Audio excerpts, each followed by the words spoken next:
సంఘానికి హెడ్ ఎవరు? సంఘానికి శిరస్సు క్రీస్తు అయి ఉన్నాడు. నేను ఓ తోటమాలి. నేను ఎవరిని? ఓ తోటమాలి. నేను నా బాధ్యత కాపు గాయడమే. మీ బాధ్యత ఏంటి?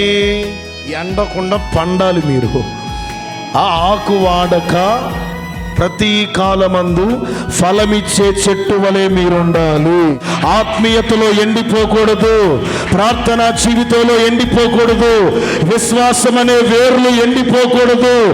పరిశుద్ధాత్మ ఫలములను మీరు ఫలిస్తూనే ఉండాలి. ఆత్మ ఫలము ఫలించాలి.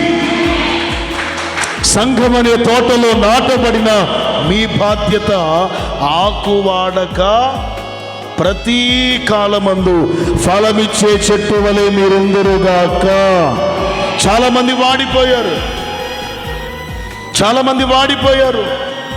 రక్షింపబడిన ఆ తొలిటి దినాలలో నేను ఫలించాలి అనే భారము, చింత, ఆలోచన కలిగిన వారు కాలక్రమేణా లోకములో పడి, పాపములో పడి, లోక సహవాసంలో పడిపోయి, దేవునిలో నుండి వేరైపోయి వారు వాడిపోయారు, ఎండిపోయారు. కానీ వాళ్ళు ఎండిపోయారని మనం ఎండిపోకూడదు. నీవు రోషంగా తీసుకోవాలి. నీవు ఫలించే చెట్టు వలె ఉండాలి.